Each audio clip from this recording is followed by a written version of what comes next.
Assalamu alaikum students, this is science class for 2nd standard. I am your class teacher and we are gonna read chapter number 7. This chapter is about bones and muscles. So open your books at page number 57. I am repeating again, page number 57, chapter number 7. This chapter is about bones and muscles. Bones हड्डियां होती है and muscles हो गया अजला, यानी हमें हड्डियों और अजला के बारे में आज पढ़ना है.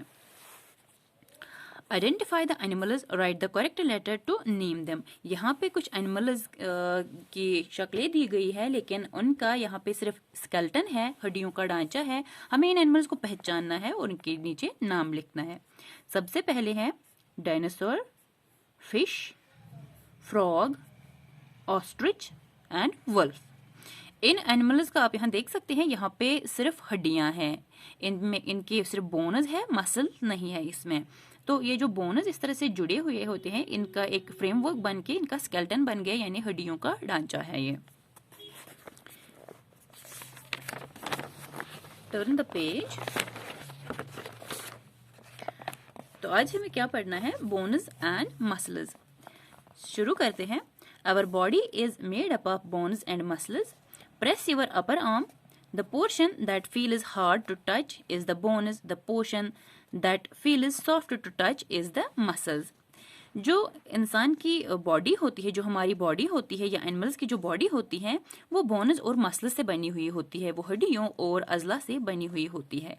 इसको समझने के लिए एक एग्जाम्पल है. Press your upper arm. जो आपके बाजू है, उसका अपर पोर्शन मतलब ऊपर वाला पोर्शन जो है बाजू का, उसको टच कर लीजिए और जो पोर्शन आपको उसमें हार्ड फील हो जाएगा, जो उसमें जो हिस्सा हार्ड होता है वो बोन्स है और जो पोर्शन सॉफ्ट फील होता है, नरम फील होता है, वो मसल्स होते हैं.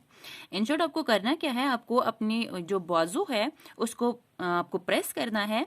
उसे प्रेस करके आपको वहाँ पे हार्डनेस भी फील हो जाएगी और जो हार्डनेस होती है, जो वहाँ पे सख्त कुछ हमें लगता है, सख्त पोर्शन होता है, वो हड्डियां होती है, बोन्स होती है. और जो सॉफ्टनेस फील होती है, वहाँ पे सॉफ्ट नरम नरम सा भी फील होता है और वो जो सॉफ्टनेस वाला पोर्शन होता है वो मसल्स होते हैं.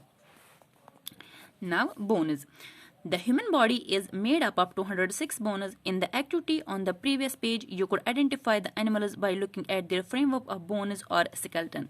जो इंसान की बॉडी होती है उसमें 206 हड्डियां होती है, यानी जो ह्यूमन बॉडी है, इंसान का जो जिस्म होता है, इंसान के जिस्म में 206 हड्डियां होती है.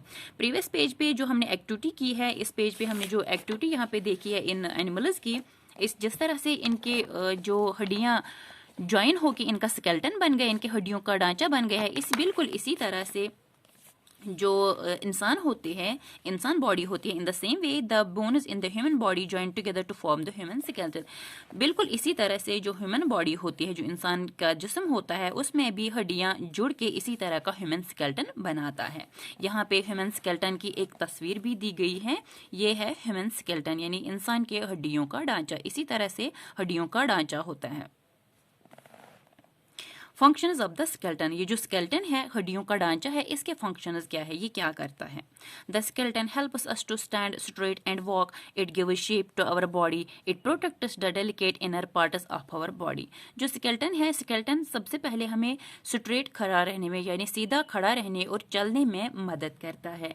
अगर स्केलेटन नहीं होता, अगर ये हड्डियों का ढांचा नहीं होता, सिर्फ मसल्स होते, तो इंसान सीधा खड़ा नहीं रह पाता या वो चल नहीं पाता. आप खुद सोच कर देख लीजिए कि अगर बॉडी में हड्डियां नहीं होती, सिर्फ मसल्स होती, सिर्फ अजला होता, तो क्या इंसान सीधे खड़ा रह पाता? No, it's impossible. सो जो स्केलेटन है, ये हमें सीधा खड़ा रहने में मदद करता है और चलने फिरने में भी मदद करता है. It gives shape to our body. ये हमारी बॉडी को शेप देता है, एक प्रॉपर लुक देता है. It protects the delicate inner part of our body. जो इंसान के जिस्म के अंदर जो इंटरनल बॉडी पार्ट्स होते हैं, जो हमने प्रीवियस चैप्टर में पढ़े हैं इंटरनल बॉडी पार्ट्स के बारे में, जैसे हार्ट है, स्टमक है, लंग्स है, उन पार्ट्स को ये जो हड्डियां होती है, बोन्स होती है, उनको भी ये प्रोटेक्ट करता है. फॉर एग्जांपल यहाँ पे रिबकेज की एग्जांपल दी गई है. जो रिबकेज होता है, यानी ये वाला हड्डियों का ये वाला हिस्सा जो है, ये इंटरनल बॉडी पार्ट्स को प्रोटेक्ट करता है. और इसी तरह से यहाँ जो स्कल है, स्कल भी ब्रेन को प्रोटेक्ट करता है. The place where two bones meet is known as a joint. We can bend our body around the joints. जिस जगह पे दो हड्डियां जुड़ जाती है, यानी जो हिस्सा जिस जगह पे दो हड्डियां जुड़ी हुई होती है उसे जॉइंट कहते हैं। और ये जो जॉइंट है, जॉइंट की मदद से हम बेंड कर सकते हैं या इधर उधर अपने बॉडी पार्ट को हिला सकते हैं। इसकी सबसे अच्छी एग्जाम्पल यहाँ पे है नेक जॉइंट। आप यहाँ देख सकते हो इस ह्यूमन स्केलेटन में यहाँ पे नेक जॉइंट है। ये जो गर्दन का जोड़ होता है, जो जॉइंट को जोड़ कहते हैं, जो गर्दन का जोड़ होता है, नेक का जो जॉइंट होता है, इसकी मदद से हम अपनी पूरी बॉडी को बिना हिलाए सिर्फ गर्दन हिला के राइट देख सकते हैं, लेफ्ट देख सकते हैं या और भी इसको इधर उधर हिला सकते हैं। इसी तरह से एल्बो जॉइंट है या नी जॉइंट है। और इस तरफ से रिस्ट जॉइंट की एग्जांपल है, ये रिस्ट जॉइंट है, यानी कि हाथ का जो जोड़ होता है, हाथ और जो आर्म होता है, ये हाथ है ये आर्म है, इसके बीच में ये जो जोड़ है ये जॉइंट है। दैट मीन्स कि ये वाली ये हड्डी और ये हड्डियां यहाँ पे जुड़ी हुई है, ये जुड़ चुकी है, तो ये रिस्ट जॉइंट बन गया। और इस जॉइंट की वजह से हम अपने हाथ को, अपनी पूरी बाजू को बिना हिलाए हाथ को भी इधर उधर हिला सकते हैं।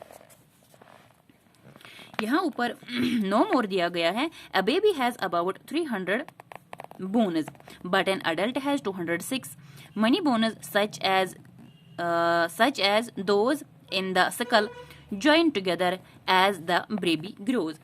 जो बच्चा होता है, बेबी होता है, दूध पीता बच्चा होता है, उसमें 300 हड्डियां होती है। लेकिन जो बड़े होते हैं, जब बड़े हो जाते हैं तो बड़े होने पर बड़े लोगों में 206 बोनस होती हैं। ऐसा क्यों? हमने पहले ही पढ़ा है कि कुछ हड्डियां ज्वाइन हो जाती है, वो एक दूसरे से जुड़कर जॉइंट बनाती है। तो ये जो न्यूबॉर्न बेबी होते हैं, जो दूध पीते बच्चे होते हैं, उनके जो बोनस होते हैं वो जॉइंट नहीं होती है। तो बड़ा होते होते उनके कुछ बोनस जॉइंट हो जाते हैं, वो एक दूसरे से मिल जाते हैं, तो वो जॉइंट क्रिएट करते हैं। तो कुल मिला के फिर बड़े होने पे 206 हड्डियां रहती हैं।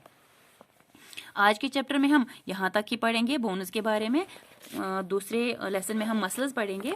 अब आपकी होमवर्क में आपको प्रीवियस चैप्टर पे आना होगा।